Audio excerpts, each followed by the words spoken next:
پر پروانوں کی طرح نثار ہونے لگے اور فوج در فوج اس دین کو قبول کرنے لگے، تو آپ کا فرض یہ ہے، تو آپ کا فرض یہ ہے کہ فسبح بحمد ربک، کہ اپنے رب کی حمد کرتے ہوئے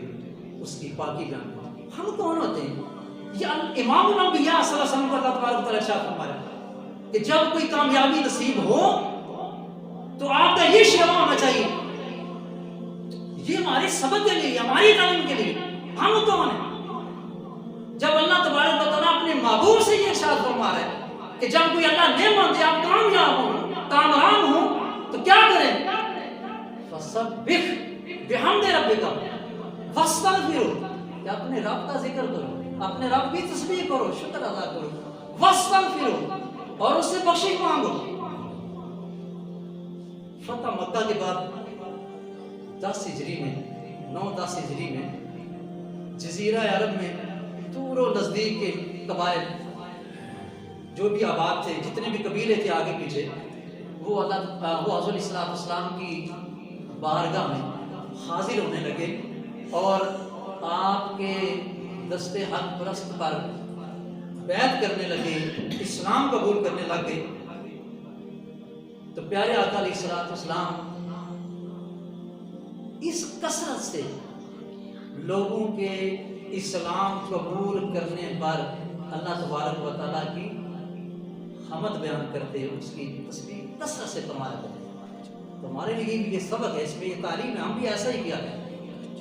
خود سوچیے، غور کیجیے کہ جس قوم کو دشمن پر مکمل فتح بھی مدوش اور بدمست نہ کر سکے، جس قوم کو کوئی مکمل فتح مدوش بدمست نہ کر سکے، وہ کتنی عالی ظرف قوم ہے۔ نبی پاک صلی اللہ علیہ وسلم مکہ فتح کیا، کیا الفاظ وغیرہ جو چاہتے کر سکتے تھے، وہ بڑے بڑے سردار جنہوں نے ایڑی چوٹی سے، ڈنکے کی چوٹ سے اسلام کی مخالفت کی تھی اور اس وقت کے مسلمانوں کو تکلیفیں پہنچائی تھی اور مجبوراً انہیں ہجرت کرنی پڑی تھی، اب وہی لشکر، اب وہی پسے ہوئے 10,000 کے لشکر کے ساتھ پیارے آقا علیہ السلام 10,000 کا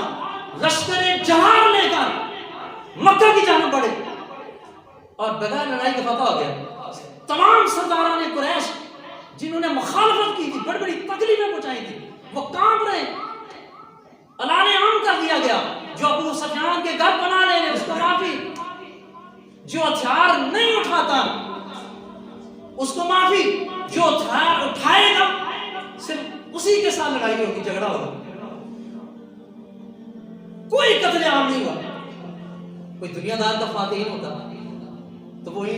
مکہ کی اینٹ سے اینٹ بجا دیتا، ہوتا ہے نا، جب کوئی فتح کسی شہر کو کر لیتا ہے تو وہ اینٹ سے اینٹ بجا دیتا ہے، تباہ و برباد کر دیتا ہے۔ مگر دیکھو اس وقت امام الانبیاء صلی اللہ علیہ وسلم اور جن لوگوں نے اتنی تکلیفیں بھی دی تھی، سب کچھ کیا تھا، فتح بھی تھا، سب سامنے قطار کی شکل میں سب سامنے کھڑے ہیں، چاہتے اشارہ کرتے اسی وقت ساتھ کلام کر دیا جاتا، مگر نہیں، معاف کر دیا۔ جاؤ، میں بھی آج تم سے وہی کہتا ہوں جو جناب یوسف علیہ السلام نے اپنے بھائی سے کہا، تمہیں معاف کیا۔ تو کتنی یہ عالی ظرف قوم ہے، اس کا وجود، اس قوم کا وجود انسانیت کے لیے خیر و سعادت کا منبع ہے۔ جب تک اس کا آفتاب اقبال چمکتا رہے گا، اس قوم کا، ان مسلمانوں کا، تو یہ جتنے بھی غم ہیں، پریشانیاں ہیں، انسانیت کے نزدیک آنے کی جرات نہ کر سکتے۔ آگے جو آتا ہے نا واستغفرہ، کہ بخشش مانگیے، یہ در حقیقت ہمارے لیے نبی پاک تو معصوم ہے، معصوموں کے سردار ہیں، تو یہ نبی پاک کیونکہ مخاطب تو عام ہے، مگر حقیقت میں ہم لوگ مخاطب ہیں، یہ ہمارے لیے ہے۔ میں شاہ کر دیتا ہوں کیونکہ ٹائم ہو چکا ہے کہ آپ اپنی امت کے لیے بخشش مانگیں، یہ نہیں کہ آپ اپنے لیے۔ واستغفرہ، مانا تو یہی ہے کہ آپ اپنے رب سے بخشش مانگیے، مگر علماء تفسیر بتاتے ہیں کہ مراد یہ ہے کہ اپنی امت کے لیے بخشش مانگے. اور جب آپ اپنی امت کے لیے اپنے پیارے پیارے ہاتھوں، نورانی ہاتھوں کو اٹھائیں گے، یا اللہ میری امت کو معاف کر دے، تو اللہ تعالیٰ آپ کے اٹھے ہوئے مبارک ہاتھوں کو خالی لٹائے گا. تو فرمایا کہ آپ اپنی امت کے لیے طلب مغفرت کے لیے آپ اپنے ہاتھوں کو اٹھائیں تاکہ میں تیری امت کو بخشوں، تیری امت کی مغفرت کروں. یا علیہ الصلوۃ والسلام تعالی ہم ان باتوں کو سنیں پھر بھی اللہ کے رسول کے ذکر کی طرف نہ آئیں تو ہماری نالائقی. اللہ تعالیٰ ہم سب کو قرآن مجید سمجھنے، سمجھانے، پڑھنے، پڑھانے اور اس پر عمل کرنے کی